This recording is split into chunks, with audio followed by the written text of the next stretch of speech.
అందరికీ యాషువా మెస్సియా నామం పేరిట షలోమ్. ప్రియులారా, ఈరోజు సెఫర్ తోరా గూర్చి మరియు వాటి యొక్క పర్షియాత్ గూర్చి క్లుప్త వివరణ మీకు తెలియజేయాలని అనుకుంటున్నాను.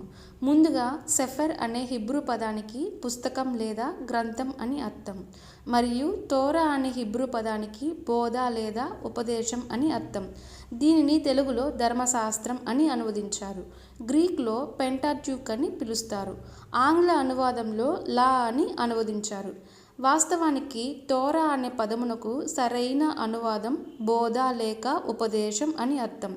యూదా పండితులు సెఫర్ తోరాను చదువుటకు వీలుగా ఉండునట్లు 5 భాగములుగా విభజించారు.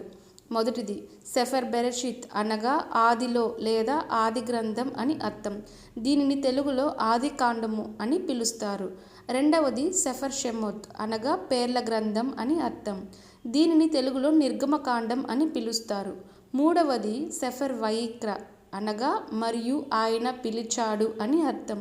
దీనిని తెలుగులో లేవియ కాండం అని పిలుస్తారు. నాలుగవది సెఫర్ బెమిదబర్ అనగా అరణ్యంలో అని అర్థం. దీనిని తెలుగులో సంఖ్యాకాండం అని పిలుస్తారు. ఐదవది సెఫర్ దెవారిం అనగా పదాలు లేదా మాటలు అని అర్థం.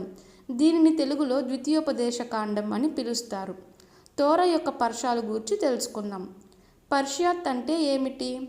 పర్షియాత్ అనే పదం బహువచనం, పర్షా అనేది ఏకవచనం.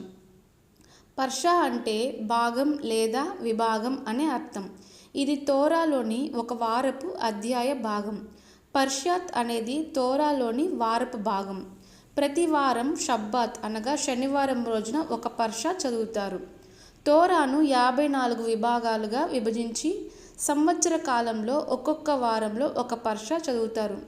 పర్షా లేదా పర్షియాత్ తోరాలోని ఒక వారానికి ఒక అధ్యాయ భాగం. ఇది వారపు తోరా చదువు పద్ధతి.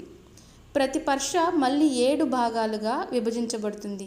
ఇవే ఫస్ట్ అలియా, సెకండ్ అలియా, అలా 7 అలియాలుగా పిలుస్తారు. అలియా పర్షాలోని ఒక చిన్న భాగం. ప్రతి అలియా ఒక వ్యక్తి చదవడానికి పిలువబడతాడు. సెఫర్ బెరెషిత్ అనగా ఆది కాండం 12 పర్షాలుగా విభజించబడింది. సెఫర్ షెమోత్ అనగా నిర్గమకాండం 11 పర్షాలుగా విభజించబడింది. సెఫర్ వైక్ర అనగా లేవియ కాండం 10 పర్షాలుగా విభజించబడింది. సెఫర్ బెమిదబర్ అనగా సంఖ్యాకాండం 10 పర్షాలుగా విభజించబడింది. సెఫర్ దెవారిం అనగా ద్వితీయోపదేశ కాండం 11 పర్షాలుగా విభజించబడింది. ప్రియమైన సహోదరి సహోదరులారా, తోరాకు సంబంధించిన మరిన్ని విషయాలను మరియు పర్షాల పేర్లను గూర్చిన వివరాలను మా వైఎంసి అఫీషియల్ యూట్యూబ్ ఛానల్ ద్వారా తదుపరి మీకు అందిస్తాము. మా వైఎంసి అఫీషియల్ ఛానల్ను లైక్ చేయండి, కమెంట్ చేయండి, షేర్ చేయండి. మే అదోనై బ్లెస్ యూ. షలోమ్ లెహిత్రోత్. Thanks for watching. Do subscribe our channel. Please like, share, comment, and don't forget to click the bell icon for notifications.